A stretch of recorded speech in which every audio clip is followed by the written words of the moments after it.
E esse ponto que você levantou da base é de Cotia, né? Não vou nem entrar muito no FIP, porque o FIP ele foi aprovado pelo Conselho de Administração, mas nem vai a voto no deliberativo nesse ano, pelo menos. Mas a gente teve o caso Marinakis, por exemplo, também, que tinha interesse, fez ali sondagem, assinaram um termo, e depois a história também esfriou. E agora, mais recente, o FIP de Cotia da Galápagos. Queria que você desse a sua opinião em relação à possível venda de Cotia, entre aspas, parceria de ganho mútuo, né? Aquela termologia para não deixar muito claro que é uma venda.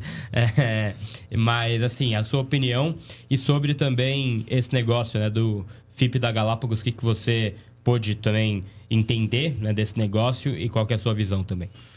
As categorias de base do São Paulo estão muito aquém do que é o potencial, especialmente pela estrutura. E elas estão aquém porque o processo de formação certamente não é o melhor, né?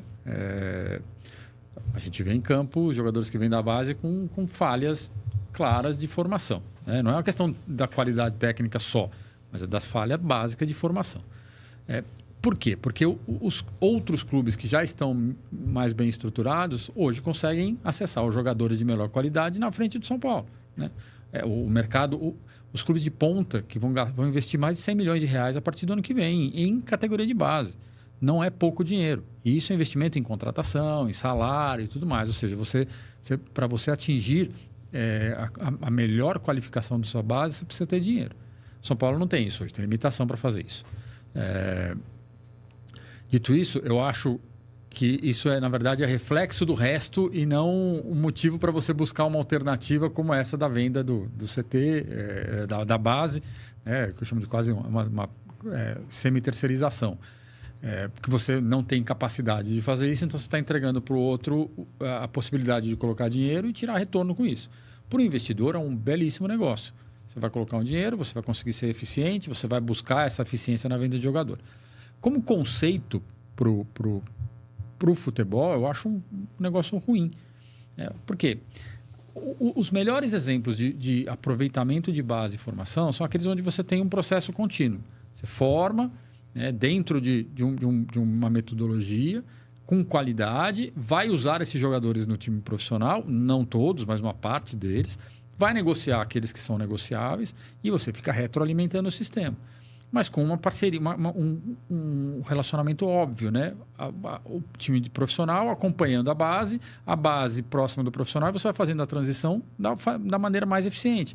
Olha, esse jogador de 18 já pode jogar, esse jogador de 21 não vai dar, esse jogador de 17 aproxima porque ele tem potencial. Você vai construindo. A partir do momento que você segmenta, tá, a base tem um objetivo, que é formar e vender. E o profissional tem outro objetivo, que deveria ser usar a base e ele se aproveitar. E você já descolou as coisas, né? Então, você já tem duas visões diferentes.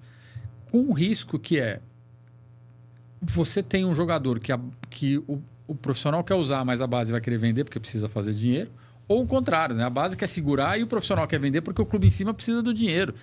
Você não vai resolver o problema do futebol do São Paulo vendendo a base, né? Terceirizando a base. E você perde uma série de eficiências nisso, no processo. Sem contar que é algo que eu também, enfim, eu falei com o pessoal do clube, eu ouvi os argumentos e tudo mais, eu escrevi sobre isso. Tudo que você vai fazer é dar, teoricamente, mais dinheiro e poder, manter o processo dentro da mesma gestão, até porque eles falaram que quem seriam, né, a gestão esportiva e as decisões seriam da associação, do futebol profissional, ou seja, deixar a gestão na mão de quem não está fazendo direito. Segundo, se vai sobrar dinheiro na mão de quem? De quem não está fazendo direito. Então, assim, no final das contas, né, você vai rodar e vai fazer com que a base talvez melhore, talvez acesse mais jogadores, mas no fim do dia, quem vai usar o dinheiro e se aproveitar disso de alguma forma são as pessoas que trouxeram o clube até aqui.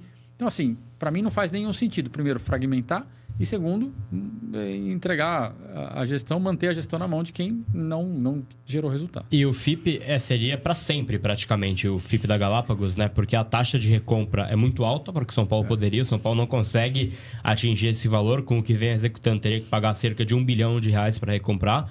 E aí fica para sempre. E aí gera um outro precedente que eu queria também te ouvir, que talvez fosse a ideia, né? Não estou aqui afirmando, é talvez uma suposição, um achismo em cima disso. Você compromete 20% do seu principal ativo, que é a sua base, que é a sua mina de ouro praticamente, com uma empresa que a taxa de recompra é muito alta. E aí, pensando que o Júlio Casares já falou que São Paulo não vai ser a última SAF, não vai ser a primeira, tal, que está caminhando para isso, qual investidor / empresa vai querer comprar um clube que já tem 20% do seu principal ativo comprometido com uma outra empresa terceira? Acho que caminhar para uma SAF do São Paulo da Galápagos. Tô viajando? Diferente do FDIC, que não impede um outro investidor de entrar, essa questão da base dificulta. Porque, tudo bem, eu posso até arrumar um outro comprador, né? Alguém para comprar a SAF, montar a SAF de São Paulo e comprar. Mas, de cara, eu vou ter que pagar 1 bilhão, ou o número que for, para recomprar a parte que é o principal de um clube de futebol hoje, que é a formação, né? Do ponto de vista de futuro. Então, você já tem que gastar um dinheiro, que você tem que pagar dívidas, tem que gastar um dinheiro para recomprar a base. Então, assim, de fato, isso dificulta. Eu não sei se é pensado nisso, eu não posso dizer. Mas que dificulta, né? No mínimo, gera ali uma necessidade de buscar alguém com mais dinheiro para conseguir recomprar, exceto se conseguisse recomprar nas janelas que tem ali mais próximas, aí, com algum benefício. Mas eu entendo que, do ponto de vista de estratégia, é muito ruim. E aí eu, de certa forma, assemelho isso, faço um paralelo com quem vendeu lá os 20% dos direitos de TV por 50 anos na LFU. Eu conversei com alguns investidores que queriam entrar em clubes no Brasil, e quando você conta isso, eles falam, mas vendeu 20% por 50 anos? Se eu for entrar, eu quero recomprar. Só que a hora que você vai entrar para recomprar é de menos dinheiro que sobra para tocar as outras atividades. No caso de São Paulo, seria a mesma coisa. Alguém ia querer recomprar. Para recomprar, vai faltar dinheiro para pagar a dívida, vai faltar dinheiro para aplicar no elenco. Ou seja, é de fato um empecilho a mais na hora de constituir uma SAF e buscar um outro investidor.